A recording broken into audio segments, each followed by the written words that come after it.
Albino Leffe e Venezia 2-1, Como Pavia 0-1, Cremonese Virtus Entella 1-2, Pro Patria Sud Tirol 1-2, Pro Vercelli Carrarese 2-0, Reggiana Feralpi Salò 0-1, San Marino Vicenza 2-2, Savona Lumezzane 4-1. Dunque la Virtus Entella al comando 58 punti, promossa in Serie B, Pro Vercelli 57, Sud Tirol 49, Cremonese Vicenza 47, Savona 44, Albino Leffe 43, Feralpi Salò, Como, Venezia 41, Carrarese 36, Reggiana Pro Patria 32, Lumezzane 29, San Marino 24, Pavia 23, dunque ai play-off. Queste squadre con questi abbinamenti: Vicenza, Savona, Pro Vercelli, Como, Sud Tirol, Feralpi Salò, Cremonese, Albino Leffe, dunque gara secca in questo turno, poi semifinali, finali, andata e ritorno. E quindi appuntamento domenica al Menti per Vicenza-Savona. Adesso però nell'ultima di campionato il Vicenza sciupa una grandissima possibilità di arrivare terzo e si deve accontentare di un 2-2 che grida vendetta contro il San Marino, penultimo in classifica. E dire che la partita per l'11 di Lopez, ampiamente rimaneggiato, si era messa subito bene. Dopo circa un quarto d'ora di studio, al 19esimo arrivava la grande chance per passare in vantaggio. Fallo di mano di Farina sul cross di Padalino, calcio di rigore inevitabile fischiato dall'arbitro Marinelli di Tivoli. Sul dischetto si porta Padovan, che non riesce a battere Benitoli e spedisce il pallone a lato del palo di destra del portiere del San Marino. Il Vicenza non si perde d'animo e riesce comunque a passare in vantaggio. Corre il minuto numero 28 quando Filippi scodella un ottimo pallone al centro dove si avventa Padalino e di testa fissa la sua prima marcatura personale in stagione. 1-0 per i biancorossi.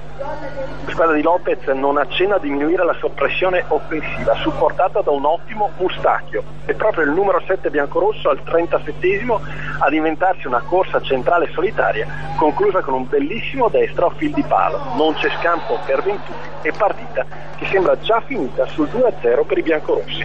E invece, nel secondo tempo, mister Agatino Cuttone per il San Marino fa entrare Sensi al posto di Pacciardi. Il ragazzo si mette in cabina di regia e per il Vicenza sono dolori. Arriva al 17esimo su calcio di punizione dal limite di Poletti il gol dell'1-2, traiettoria beffata che scavalca la barriera e batte l'immobile Alfonso. Ma non è finita qui purtroppo. Al 22esimo Sensi, con una conclusione dal limite dell'area, batte ancora una volta il portiere del Vicenza e fissa il risultato su 2-2. Poco ci manca al 44esimo che su un'incursione laterale di Guarco non capitoli per la terza volta, ma sarebbe stato davvero troppo. Il Vicenza conclude il campionato al quinto posto e affronterà domenica prossima al Menti il Savona in gara secca, e allora sarà davvero vietato sbagliare. Ma intanto con un po' di attenzione veramente avremo vinto il campionato. Noi siamo questi, noi siamo quelli che se siamo concentrati, attenti, possiamo battere chiunque. Questo non ci fa paura, cioè non ci fa paura nessuna squadra. Quando siamo questo secondo tempo possiamo perdere contro chiunque. Intanto prima di pensare a Pro Vercelli io penserei alla Savona, insomma, che non è una gara vinta, anzi tutt'altro, visto che poco tempo fa abbiamo perso per loro. Proveremo una squadra agguerrita, ma ci faremo trovare pronti. Oggi la condizione fisica, atletica e mentale del Vicenza come? Io direi che è stata eccezionale. Mentale oggi. Sì, ma noi abbiamo corso per tutti i 90 minuti. Io so che qualcuno dice certe cose, ma noi abbiamo corso per 90 minuti, abbiamo fatto molto bene, abbiamo avuto, mi sembra che l'esempio più eclatante ora, domenica ce n'è stato uno, oggi ce n'è stato un altro, cioè prendiamo Simone Piribocchi che era tanto che non giocava, ha corso per 100 minuti, oggi Sbrizza ha corso per 100 minuti. Io penso che sia un fatto di motivazione. Perciò la condizione è ottimale per tutti, è ovvio che ha giocato meno, un pochino meno, però a me sembra, ripeto, Tiribocchi e Sbrissa, che sono due ragazzi che hanno giocato un pochino meno, hanno una condizione certa. Io penso che l'analisi sia molto semplice da fare, non deve stare qui a prendersi in giro. Non abbiamo gestito palla davanti, perché gestendo palle davanti potevamo fare altre cose. In questo finale di campionato, col pareggio di oggi, lei resta molto fiducioso per i playoff, magari tifosi un po' meno. Oggi più che mai si sente di rassicurarli che il Vicenza ha ottime chance di farcela. Ma io mi sento di rassicurarli nel senso che faremo di tutto per centrare l'obiettivo. Questo è garantito, insomma, poi la gente che mi conosce sa che faremo di tutto. andare a servire, questo è palese, mi sembra ovvio.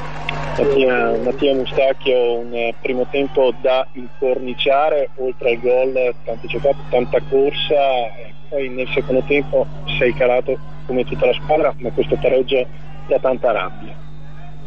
Da tanta rabbia sì, perché nel primo tempo a mio parere abbiamo fatto una partita, non voglio dire perfetta, ma abbiamo giocato. Il secondo tempo ci saremmo dovuti forse divertire di più, stare più tranquilli, invece l'abbiamo regalato, è una cosa che non dovrebbe capitare, e pur con tanta rabbia cercherò di lasciar correre e pensare alla prossima partita, che sarà decisamente importante. Ci giochiamo tutti in una partita, ripeto, dobbiamo limitare ogni minimo errore e questa partita è troppo importante, dovremmo avere gli occhi di fuoco e portare a casa il risultato, perché è troppo importante per noi e per tutti.